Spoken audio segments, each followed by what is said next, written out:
अस्सलाम वालेकुम students. Diuretics के सेकंड पार्ट की वीडियो जो है वो आपके पास आ रही है। डायरेटिक्स में हमने लूप डायरेटिक्स कल डिस्कस किए, उसके हमने mechanism of action, classification, mechanism of action, therapeutic use, adverse effect, pharmacokinetics, हमने ईच एंड एवरीथिंग जो था लूप डायरेटिक्स से रिलेटेड वो हमने कल देखा, पढ़ा और उसको समझा। आज हमारा जो नेक्स्ट वीडियो है वो है थायजाइड डायरेटिक्स। थायजाइड डायरेटिक्स जो है इसकी क्लासिफिकेशन में भी कुछ अहम ड्रग्स हैं, हम उनको देखेंगे ये कौन से डायरेटिक्स हैं, फिर हम इनके इम्पोर्टेंस को देखेंगे, उसके बाद हम इसके एडवर्स इफेक्ट को, थेरेपेटिक यूज़ को, फार्माकोकाइनेटिक्स को स्टेप बाय स्टेप हम पूरे इस टॉपिक को कवर करेंगे। वीडियो को एंड तक देखिएगा और ज़रूर देखिएगा और दूसरों के साथ शेयर ज़रूर कीजिएगा। क्लासिफिकेशन में क्लोरोथाइजाइड, हाइड्रोक्लोरोथाइजाइड, इंडेपामाइड, मेटालोजोन और क्लोराथैलिडोन, ये 5 ड्रग जो हैं ये थायजाइड डायरेटिक्स की ड्रग्स हैं। थायजाइड डायरेटिक्स जो है ये एक वीक डायरेटिक एक्शन रखता है। ये जितनी भी थायजाइड की ड्रग्स हैं इनका जो डायरेटिक एक्शन है वो वीक होता है as compared to loop diuretics. हम इसमें कुछ इंपॉर्टेंट नोट्स देखेंगे जो कि इससे रिलेटेड हैं, थायजाइड से रिलेटेड इन्फॉर्मेशन हम देखेंगे, क्योंकि हमने पढ़ा है कि डायरेटिक जो है, थायजाइड डायरेटिक जो है ये वीक डायरेटिक एक्शन रखता है, लेकिन ये एंटी हाइपरटेंसिव इफेक्ट जो है इसका स्ट्रॉन्ग होता है। सबसे ज़्यादा जो एंटी हाइपरटेंसिव इफेक्ट को ट्रीट या हाइपरटेंशन को ट्रीट करने के लिए हम डायरेटिक यूज़ करते हैं वो थायजाइड डायरेटिक्स कहलाता है। These agents also reduce peripheral resistance with long term therapy. बिल्कुल, ये जो एजेंट्स होते हैं थायजाइड डायरेटिक्स, जैसे कि हमने बोला कि एंटी हाइपरटेंसिव इफेक्ट इनका बहुत ज़्यादा होता है। ये क्या करते हैं कि ये पेरिफेरल रेजिस्टेंस जो होती है उसको डिक्रीज कर देते हैं जब हम लॉन्ग टर्म थेरेपी के तौर पर थायजाइड डायरेटिक्स को चलाते हैं। All thiazide diuretics affect the distal convoluted tubule. ठीक है, जैसा कि हमने लूप डायरेटिक्स का पढ़ा था मैकेनिज्म ऑफ एक्शन कि वो असेंडिंग लूप ऑफ हैनल पर एक्ट करता है और अपना एक्शन को परफॉर्म करता है, लेकिन जो थायजाइड डायरेटिक है ये नेफ्रॉन के डिस्टल कन्वोल्यूटेड ट्यूब्यूल पे एक्ट करता है। जैसा कि हमें पता है नेफ्रॉन के डिफरेंट पार्ट्स हैं, असेंडिंग और डिसेंडिंग लूप ऑफ हैनल, उसके बाद डिस्टल कन्वोल्यूटेड ट्यूब्यूल। इसी तरह जो डिस्टल कन्वोल्यूटेड ट्यूब्यूल है उस पर जो डायरेटिक एक्ट करता है, जो अपना एक्शन शो करता है वो थायजाइड डायरेटिक्स कहलाता है। Thiazide diuretics are some time called low ceiling effect. बिल्कुल, थायजाइड डायरेटिक्स जो होते हैं इनको बाज़ वक़्त हम लो सीलिंग इफेक्ट डायरेटिक भी कहते हैं। लो सीलिंग डायरेटिक इफेक्ट ये होता है कि जैसे ही आप थेरेप्यूटिक डोज से ज़्यादा डोज को बढ़ाएंगे लेकिन ये अपने इफेक्ट को शो नहीं करेगा। तो ये थायजाइड डायरेटिक्स की कुछ इंपॉर्टेंट नोट्स हैं, आपको इसके बारे में पता हो, ये उसके बारे में इंपॉर्टेंट इन्फॉर्मेशन है। अब हम मैकेनिज्म ऑफ एक्शन को देखेंगे थायजाइड डायरेटिक्स के। मैकेनिज्म ऑफ एक्शन को मैंने थोड़ा एलेबोरेट किया है, एक्सप्लेन भी किया है साथ में, लेकिन आप सबसे पहले मैकेनिज्म ऑफ एक्शन को समझने के लिए कुछ पॉइंट्स को नोट कर लें। जैसा कि मैंने बताया कि लूप डायरेटिक्स जो होता है वो एक्ट करता है लूप ऑफ हैनल पे, असेंडिंग लूप ऑफ हैनल पे, लेकिन जो थायजाइड डायरेटिक है ये एक्ट करता है distal convoluted tubule of the nephron. Nephron के डिस्टल कन्वोल्यूटेड ट्यूब्यूल पे ये एक्ट करता है। जब भी हम थायजाइड डायरेटिक किसी पेशेंट को या इंडिविजुअल को देते हैं तो ये जब मेटाबॉलिज्म के दौरान, डिस्ट्रीब्यूशन के बाद ये जब एक्ट करता है ये डिस्टल कन्वोल्यूटेड ट्यूब्यूल पे एक्ट करता है और क्या करवाता है, इनहिबिट कर देता है सोडियम क्लोराइड के सिम्पोर्टर को। सिम्पोर्टर कहते हैं प्रोटीन। सिम्पोर्टर की डेफिनेशन मैंने लिखी है, ये आपको पता होना चाहिए, क्योंकि अगर आपको सिंपल डेफिनेशंस का मतलब आता होगा तो आप अच्छे से मैकेनिज्म ऑफ एक्शन को समझ सकेंगे। थायजाइड डायरेटिक्स जो है ये एक्ट करता है डिस्टल कन्वोल्यूटेड ट्यूब्यूल पर और इनहिबिट करवा देता है सोडियम क्लोराइड के सिम्पोर्टर को। अब सिम्पोर्टर होता क्या है? Symporter is a protein in the cell membrane that moves in two substance in the same direction at the same time. बिल्कुल, सिम्पोर्टर वो प्रोटीन्स होती हैं जो सेल मेम्ब्रेन के अंदर होती हैं, जो कि मॉलिक्यूल्स को, आयंस को, इलेक्ट्रोलाइट्स को एक ही डायरेक्शन में मूव करवाती हैं या सब्सटेंस को एक ही डायरेक्शन में मूव करवाती हैं और एक ही वक्त में। फॉर एग्जांपल के तौर पर sodium chloride symporter in the kidney normally pull both sodium and chloride from urine back into the blood. बिल्कुल, जो सोडियम क्लोराइड का सिम्पोर्टर है, जो सोडियम क्लोराइड की सेल मेम्ब्रेन पर प्रोटीन होती है, ये क्या करती है कि ये सोडियम और क्लोराइड को पुल करती है एट द सेम डायरेक्शन यूरन से ब्लड की तरफ and eight the same time. ये ब्लड में यूरन से सोडियम और क्लोराइड को नॉर्मली क्या करती है कि ये पुल करती है कहाँ पे, ब्लड के अंदर।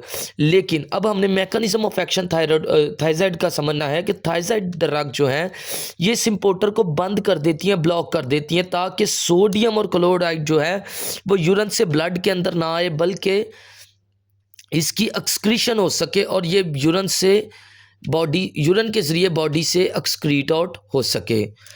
This prevent sodium chloride reabsorption. बिल्कुल, जो थायराइड डायरेटिक्स है, एक काम तो ये करता है कि ये इनहिबिट कर देते हैं सोडियम क्लोराइड के सिम्पोर्टर को। सेकंड में ये सोडियम क्लोराइड की रीअब्जॉर्प्शन को भी इनहिबिट कर देते हैं, उसको प्रिवेंट करते हैं कि सोडियम क्लोराइड बॉडी के अंदर रीअब्जॉर्ब ना हो। ये इसका एक स्टेप है, एक मैकेनिज्म का पार्ट है। इसी तरह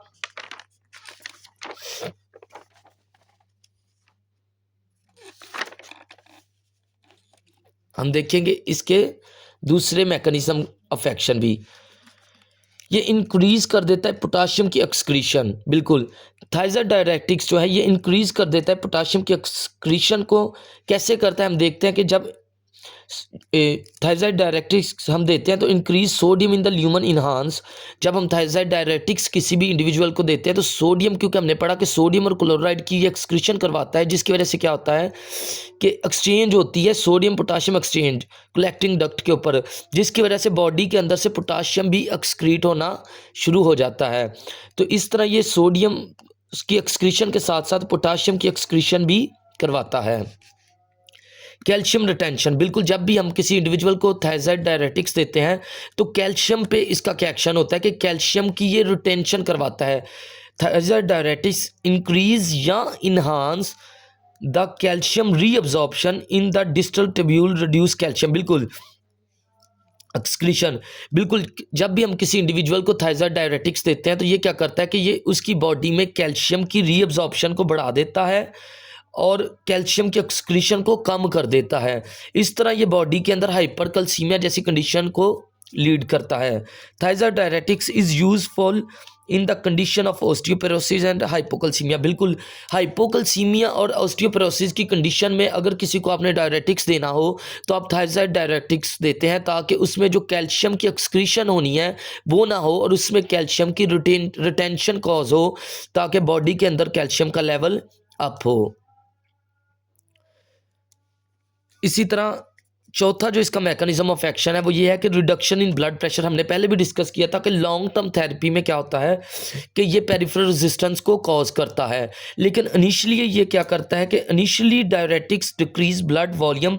इनिशियली जो थायराइड डायरेटिक है ये ब्लड वॉल्यूम को डिक्रीज कर देता है, जिससे कार्डिक आउटपुट डिक्रीज होता है, और कार्डिक आउटपुट डिक्रीज होगा तो ब्लड प्रेशर भी डिक्रीज होगा। सेकेंडली, जब लॉन्ग टर्म थेरेपी के तौर पर हम थायराइड डायरेटिक्स किसी इंडिविजुअल को एडमिनिस्टर करते हैं तो ये डिक्रीज कर देता है पेरिफेरल वस्कुलर रेजिस्टेंस को। पेरिफेरीज के अंदर जो वेसल्स के अंदर रेजिस्टेंस डेवलप हो रही होती है ब्लड प्रेशर में, क्योंकि रेजिस्टेंस डेवलप होती है, तो ये जो थायराइड डायरेटिक्स है ये उसकी पेरिफेरल रेजिस्टेंस को डिक्रीज कर देते हैं। इस तरह ये ब्लड प्रेशर को कंट्रोल करने के लिए भी हम यूज़ करते हैं।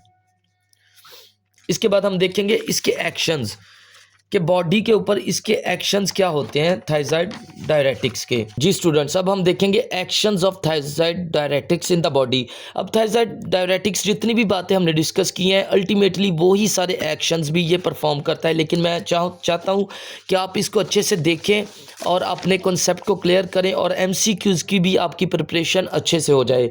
Action of thyroid diuretics increase कर देता है एक्सक्रीशन ऑफ सोडियम और क्लोराइड। बिल्कुल, जैसा कि हमने मैकेनिज्म इसका पढ़ा था कि ये क्या करता है कि ये डिस्टल कन्वोल्यूटेड ट्यूब्यूल पे एक्ट करता है और इंक्रीज कर देता है excretion of sodium and chloride in यूरन। यूरन is hyper osmolar, यानी कि हाइपर, इसमें क्या होता है कि यूरन जो होता है हाइपर ऑस्मोलर हो जाता है, यानी कि ज़्यादा कंसनट्रेटेड यूरन जो होता है इन पेशेंट्स में होता है जो थायराइड डायरेटिक्स को यूज़ करते हैं। सेकेंड में डिक्रीज यूरिनरी कैल्शियम एक्सक्रीशन। बिल्कुल, हमने ये पहले भी डिस्कस किया था कि बॉडी के अंदर ये कैल्शियम की एक्सक्रीशन को डिक्रीज कर देता है। Thiazide diuretic decrease the calcium excretion, thiazide diuretic increase the reabsorption of calcium. बिल्कुल, थाइज़ाडायरेटिक्स दो काम करता है, एक तो कैल्शियम के एक्सक्रीशन को डिक्रीज कर देता है, दूसरा इसकी रीअब्जॉर्प्शन को फास्ट अप कर देता है, किसकी, कैल्शियम की रीअब्जॉर्प्शन को इंक्रीज कर देता है। इसी तरह पैराथॉर्मोन हार्मोन जो है वो भी रेगुलेट करता है रीअब्जॉर्प्शन ऑफ कैल्शियम को। तो स्टूडेंट्स, हम इसके एक्शन में देख रहे हैं कि इंक्रीज कर देता है एक्सक्रीशन ऑफ सोडियम और क्लोराइड और डिक्रीज कर देता है कैल्शियम की एक्सक्रीशंस को। और ब्लड प्रेशर के लिए भी हमने पढ़ा था कि ये हाइपरटेंशन को ट्रीट करने के लिए करते हैं। तो किस तरह काम करता है कि ये रिड्यूस कर देता है पेरिफेरल वास्कुलर रेजिस्टेंस को। जब इनिशियली आप किसी को भी थायराइड डायरेटिक्स देते हैं तो रिडक्शन इन ब्लड प्रेशर, तो ये ब्लड प्रेशर में रिडक्शन कॉज करता है। कैसे? डिक्रीज कर देता है ब्लड का वॉल्यूम, जिससे कार्डिक आउटपुट डिक्रीज होता है। और कार्डिक आउटपुट डिक्रीज होने का मतलब है कि ब्लड प्रेशर भी डिक्रीज होगा। इसी तरह जब हम लॉन्ग टर्म थेरेपी के तौर पर थायराइड डायरेटिक्स का यूज़ करते हैं तो ये पेरिफेरल वास्कुलर रेजिस्टेंस को कम कर देता है। इसी तरह इसके थेरेप्यूटिक यूजेस को हम देखेंगे। बहुत ही इंपॉर्टेंट थेरेप्यूटिक यूजेस हैं। अक्सर यूएचएस के एग्जाम में ये क्वेश्चन पूछा जाता है कि write down the therapeutic uses of thyroid diuretics. तो अगर आपको मैकेनिज्म ऑफ एक्शन और इसके एक्शंस का पता होगा तो आप आसानी से थेरेप्यूटिक यूजेस को लिख सकते हैं। सबसे पहले आपको इनकी हेडिंग्स का पता होना चाहिए। अगर आपको कोई चीज़ समझ नहीं आती तो आप इनकी हेडिंग्स भी एग्जाम के अंदर लिख सकते हैं, उसके भी आपको मार्क्स मिल जाएंगे। लेकिन अगर आप डिटेल से लिखेंगे तो आपको अच्छे मार्क्स मिलेंगे। हाइपरटेंशन को ट्रीट करने के लिए यूज़ करते हैं। हमने पहले पढ़ा था कि थायराइड डायरेटिक्स जो है ये वीक डायरेटिक एक्शन रखता है, लेकिन एंटी हाइपरटेंसिव के तौर पर ये ड्रग ऑफ चॉइस के तौर पर यूज़ होता है। ये इनएक्सपेंसिव है, एक्सपेंसिव इतना ज़्यादा नहीं होता, कन्वीनियंट टू एडमिनिस्टर्ड है, आसानी से एडमिनिस्टर्ड किया जा सकता है और वेल टॉलरेटेड है, ये ओरली टॉलरेटेड है। सेकंड में ये हार्ट फेलियर के पेशेंट्स में भी यूज़ होता है। लेकिन जब हमने लूप डायरेटिक को डिस्कस किया था तो हमने पढ़ा था कि लूप डायरेटिक्स जो है वो primarily first line of therapy के तौर पर, ड्रग ऑफ चॉइस के तौर पर हार्ट फेलियर के पेशेंट में यूज़ होता है। लेकिन थायराइड डायरेटिक्स भी यूज़ होता है, लेकिन ये लेस पोटेंट होता है किससे, लूप डायरेटिक्स से। जब हम कम्बिनेशन देते हैं लूप और थायराइड डायरेटिक्स का तो ये डायरेटिक रेजिस्टेंस को कॉज कर देते हैं। इसलिए अगर किसी पेशेंट को हमने लूप डायरेटिक और थायराइड डायरेटिक्स इकट्ठे देने हों तो थायराइड डायरेटिक्स जो होता है वो 30 minutes prior to loop diuretic administer करना चाहिए, ताकि डायरेटिक रेजिस्टेंस ना डेवलप हो सके। उससे भी हमने इसको प्रिवेंट करना है।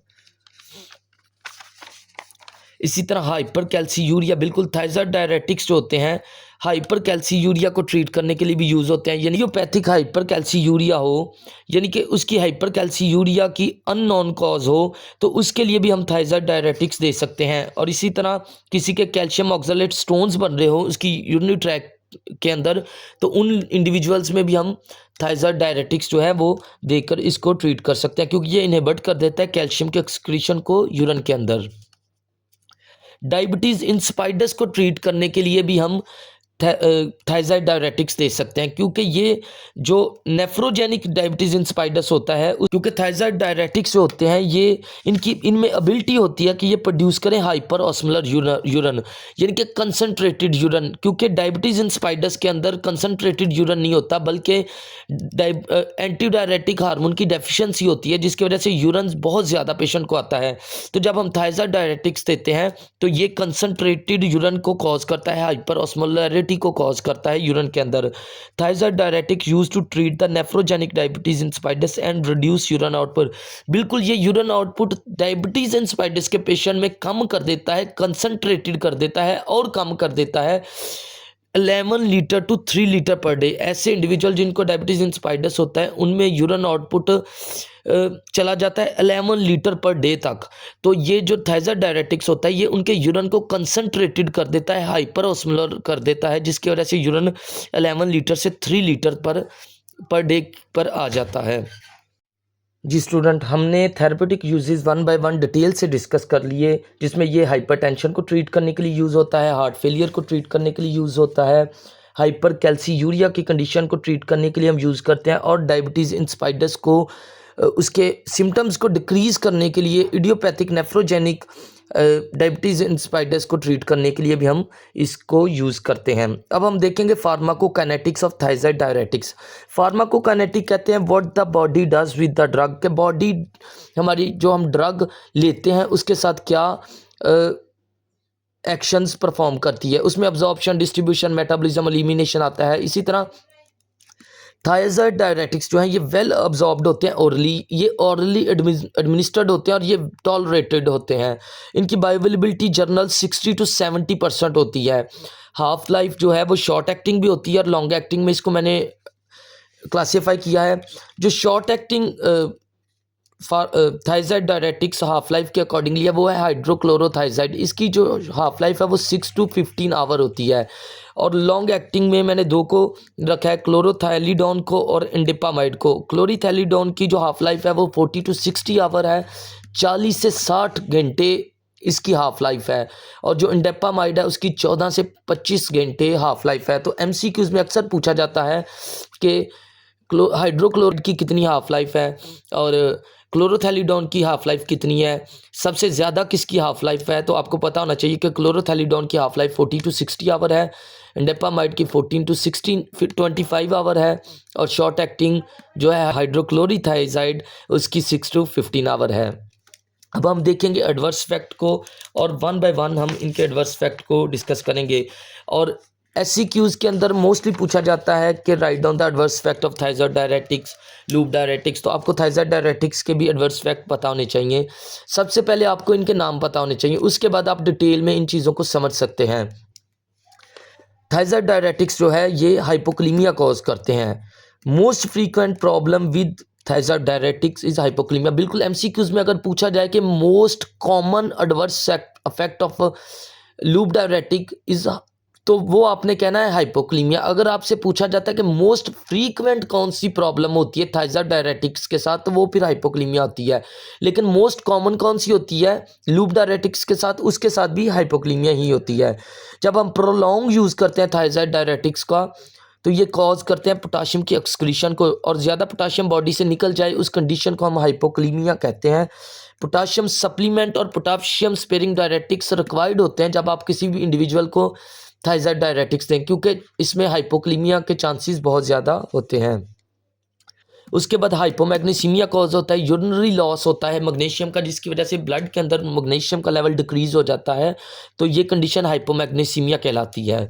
उसके बाद हाइपोनेट्रीमिया भी एक एडवर्स इफेक्ट है थायराइड डायरेटिक्स का, जिसमें सोडियम की एक्सक्रीशन इंक्रीज हो जाती है, और एडीएच जो है anti diuretic hormone increase level also cause hyponatraemia. बिल्कुल एंटी डायरेटिक हार्मोन जो होता है ये भी जब बॉडी के अंदर बढ़ जाता है तो ये भी हाइपोनेट्रीमिया कॉज करता है। इसमें वाटर जो है उसकी रीअब्जॉर्प्शन डिक्रीज हो जाती है, जिसकी वजह से वाटर बहुत ज़्यादा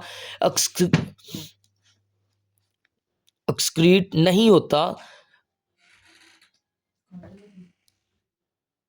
जी स्टूडेंट, हाइपोनेट्रीमिया एक एडवर्स फैक्ट है जो कि कॉमन है थायराइड डायरेटिक्स के साथ। इसमें सोडियम की एक्सक्रीशन इंक्रीज हो जाती है और एंटी डायरेटिक हार्मोन इंक्रीज होने की वजह से भी हाइपोनेट्रीमिया कॉज होता है। तो एंटी डायरेटिक हार्मोन की इंक्रीज होने की वजह से जो हाइपोनेट्रीमिया कॉज होता है वो डाइल्यूशनल हाइपोनेट्रीमिया होता है, क्योंकि एंटी डायरेटिक हार्मोन जो होता है ये डायलिसिस को स्टॉप कर देता है, डिक्रीज कर देता है, जिससे फ्लूइड की अकोमोलेशन बॉडी के अंदर ज़्यादा होनी शुरू हो जाती है, जिसकी वजह से जो सोडियम का लेवल है वो डाइल्यूट हो जाता है वॉल्यूम के अंदर। इस वजह से इसको डाइल्यूशनल हाइपोनेट्रीमिया भी बोला जाता है। उसके बाद ये इसका एडवर्स फैक्ट है हाइपोवोलीमिया। ये वॉल्यूम को डिक्रीज कर देता है, क्योंकि वाटर और सोडियम की एक्सक्रीशन भी इसमें ज़्यादा होती है, उसकी वजह से ये वॉल्यूम को डिक्रीज कर देता है। और ऐसे इंडिविजुअल जो थायराइड डायरेटिक्स लेते हैं इनमें ऑर्थोस्टैटिक हाइपोटेंशन होने के चांसेस बहुत ज़्यादा होते हैं। इसी तरह इसके एडवर्स फैक्ट में अगर हम देखते हैं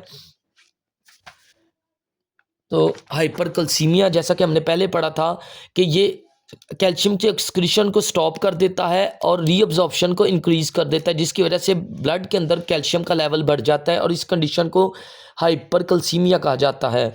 और स्टूडेंट्स, एक बहुत ही इंपॉर्टेंट जो सीखने की और कंसेप्चुअल चीज़ है कि थायराइड डायरेटिक्स जो इंडिविजुअल्स लेते हैं उनमें हाइपरग्लाइसीमिया के चांसेस बढ़ जाते हैं, क्योंकि थायराइड डायरेटिक्स जो है ये सीरम ग्लूकोज लेवल को माइल्डली इंक्रीज कर देता है। क्यों? क्योंकि ये इम्पेयर्ड कर देता है इंसुलिन की रिलीज को, क्योंकि हाइपोक्लीमिया इसकी वजह से होता है। तो जब हाइपोक्लीमिया बॉडी के अंदर डेवलप होता है तो जो हमारे इंसुलिन स्क्रीटरी सेल्स होते हैं वो हाइपोक्लीमिया की कंडीशन में इंसुलिन को स्क्रीट नहीं करते, क्योंकि इंसुलिन का फंक्शन है कि पोटाशियम को सेल के अंदर शिफ्ट करना, और ऑलरेडी बॉडी के अंदर ब्लड के अंदर पोटाशियम का लेवल कम है, जिसकी वजह से इंसुलिन स्क्रीटरी जो सेल हैं वो इंसुलिन को स्क्रीट नहीं करते ताकि पोटाशियम सेल के अंदर मज़ीद शिफ्ट ना हो। उसकी वजह से जब इंसुलिन स्क्रीट नहीं होती, इंसुलिन रिलीज़ नहीं होती, तो ब्लड के अंदर ग्लूकोज का लेवल बढ़ जाता है। इस वजह से थायराइड डायरेटिक्स जो होते हैं वो हाइपरग्लाइसीमिया कॉज करते हैं, और ऐसे इंडिविजुअल जो डायबिटिक होते हैं, जिनको डायबिटीज़ मेलाइटस होता है, उनमें हम जब thyroid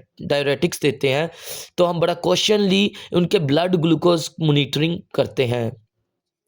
thank you so much, आपका बहुत शुक्रिया, आपने वीडियो को एंड तक देखा। आप कंप्लीट वीडियो को देखा करें और इसको ज़्यादा से ज़्यादा स्टूडेंट्स के साथ शेयर करें, और सागर टीचर्स जो यूट्यूब चैनल है उसको सब्सक्राइब करें, लाइक करें, शेयर करें। और आपकी ये पॉजिटिव सपोर्ट जो है ये हमें मोटिवेट करती है कि हम ज़्यादा से ज़्यादा वीडियो आपके लिए अपलोड करें और आपके कॉन्सेप्ट क्लियर हों और आप ज़्यादा से ज़्यादा अच्छे ग्रेड हासिल करके एग्ज़ाम में पास हो सकें। God bless you. और अभी तक जिन्होंने चैनल सब्सक्राइब नहीं किया वो ज़रूर चैनल को सब्सक्राइब करें। ये बहुत मेहनत के साथ आपके लिए वीडियो बनती हैं, ये इतना इजी काम नहीं है। तो सो प्लीज़ आप हमें सपोर्ट करें, और आपकी पॉजिटिव मोटिवेशन जो है हमें मोटिवेट करती है। शुक्रिया।